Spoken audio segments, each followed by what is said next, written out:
Good evening. The Electoral Court has issued out directives in the MK party's bid to invalidate the 2024 national and provincial elections.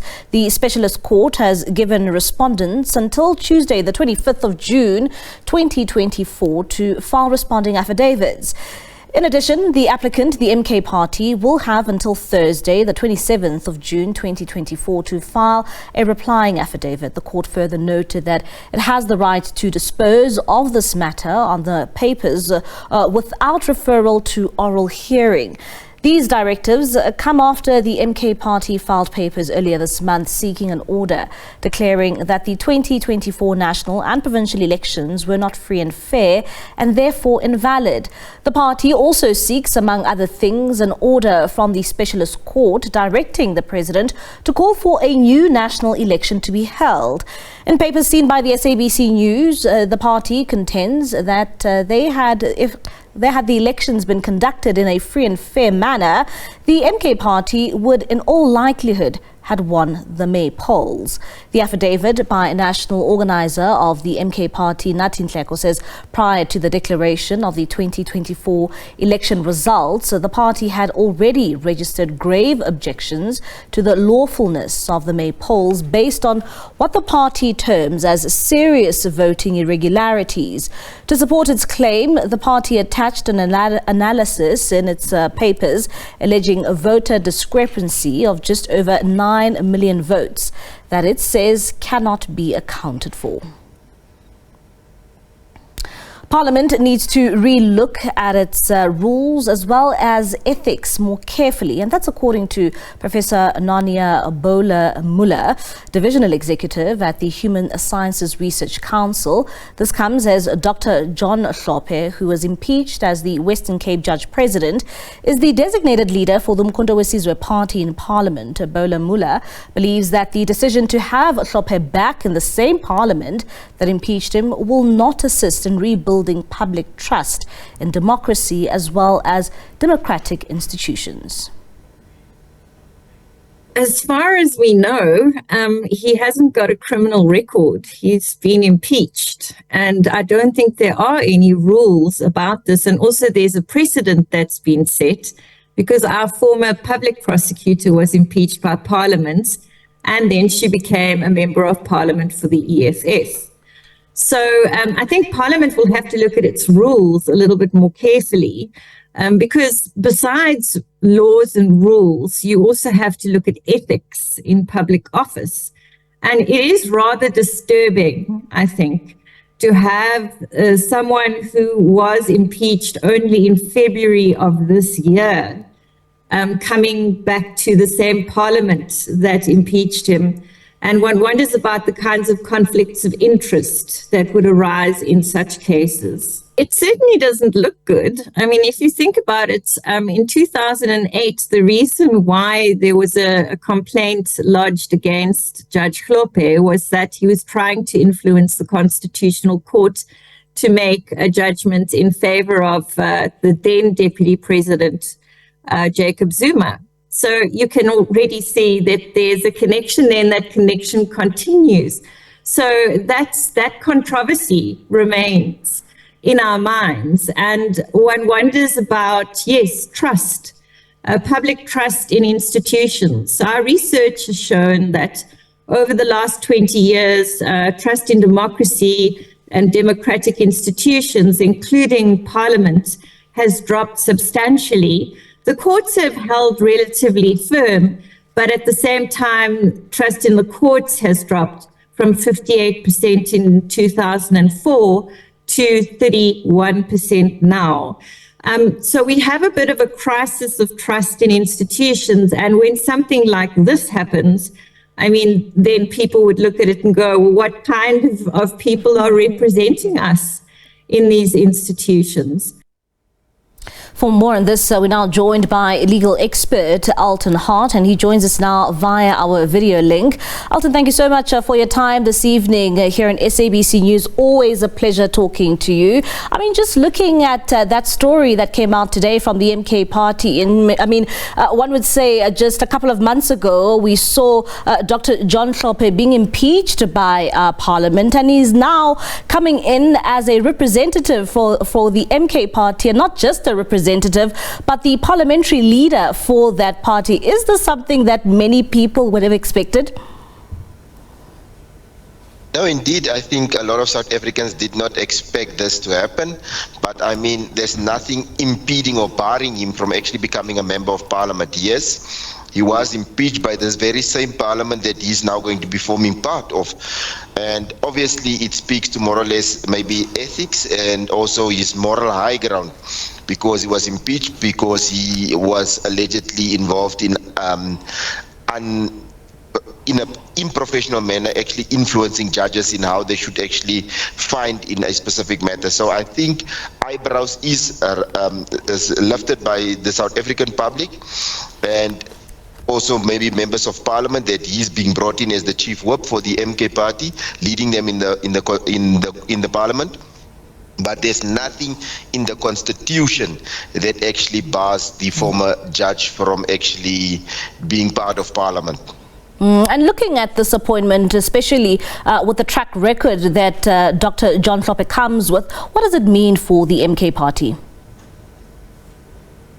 No, for me, if I look at him and his work that he did as a judicial officer, he was an impeccable judge. Good judgment, good at his work. He understood his legal work and the work that he did in the legal profession. I'm not saying that the guy is now suddenly an angel. I don't know exactly what happened there, but when it comes to the actual legal work and doing his work as a judge, a judicial officer, attending to court matters and running a court, I think he had a good track record. So he has that work ethic in him. But I'm now thinking, obviously the Parliament's committee that actually investigated the allegations from 2008 against him found that his conduct amounted to impeachable conduct, and hence they came up with a report that found him guilty of improper conduct. And on that one I cannot speak about, but on his work as a judge, I can say I've seen his work, he's good. And, you know, focusing on the legal work, and, you know, one would also even ask and say that, would you say that this is a major gain for the MK party, particularly because of the track record we've seen from the MK party, especially challenging a number of issues?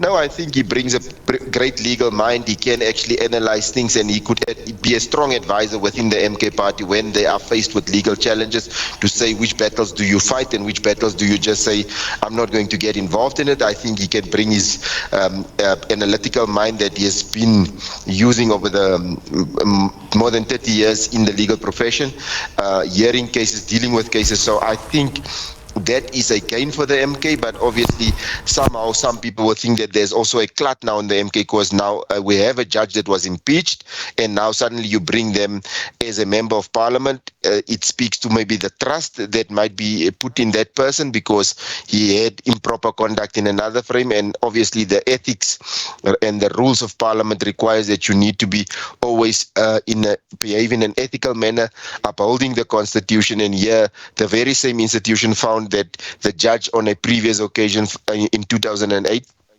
actually breached this constitution, under which he has to now operate when he's a member of parliament. And, you know, I mean, we've seen some of the commentary coming out, especially from the Human Sciences Research Council, and also criticizing, this appointment, and saying that Parliament needs to revisit its ethics, and especially when it comes to, the appointments of this nature. What do you make of that criticism, saying that, well, Parliament really needs to look at, the conduct of some MPs, as well as the ethics, especially when it comes to the appointments of parliamentary leaders? No, I would say that it's indeed a fair comment that they say Parliament should really look at the ethics, but then one needs to look at, is the ethics and the rules that Parliament will make, will it be in line with the Constitution? Because remember, we've got the Constitution, supreme law of the land, and everything that we do will be measured against the Constitution. If you now come and want to amend the Constitution, you at least need a 2/3 majority. And unfortunately, I have to say that a lot of political parties have some members in them that doesn't have a good and solid track record.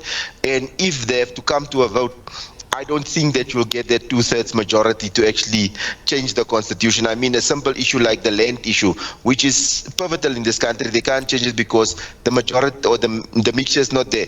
And obviously, with the parties and the outcome of the 29 election, things is a little bit muddy currently in Parliament. And to amend the rules, it must be in line with the Constitution. And coming to Dr. John Hlophe and this lifeline that has been given to him, do you think that this is also a second chance for the former judge? I would not necessarily say it's a lifeline, because remember, he was not found guilty in a court of law, so technically he can just come and start open up his shop. He is a brilliant legal mind. People can never take that away from him, and he can be a legal practitioner. He might not be a judge, but he can go back and say, I'm going to either practice as a legal practitioner or a counsel, and that is one of the things that is there available. Obviously, this is a different avenue, and now the MK is going to draw on his strengths in Parliament when they debate certain things, because he can now bring his critical analytical mind, knowing all the laws, knowing the Constitution, and know how the Constitution applies horizontally and vertically. He can actually now use that to their advantage. So I would say maybe not a lifeline. He has other avenues because he's also a board member of other boards. So it's just employing his skills in a different area. And so what would you say are your expectations when it comes just to him being an MP in Parliament, and also just your expectations in terms of how he would perform in this regard for the 7th administration? Obviously, he has to toe the party line for MK, because MK has deployed him to the Parliament, so he has to actually promote the interests of MK, or what is their stance. So obviously, I think everything he says would be in line with the MK manifesto, as to that is what that brought them that 58 seats in the National Assembly. So I think he, as the chief whip, should align him with the party's policies and the manifesto. But obviously, it will also bring a critical sharp mind for MK into certain debates, into certain talks, where he can actually also sort of navigate the way for MK in a very safe manner, if one can put it that way, to say that he will be able to actually dissect and analyze certain things that is being discussed on the parliamentary level. All right, Mr. Hart, thank you so much for your time this evening here in SABC News. That's Alton Hart. He is a legal analyst, just giving us his analysis there when it comes to Dr. John Hlophe joining the MK party, and also being appointed as the parliamentary leader for the MK party. Really interesting times ahead in the National Assembly.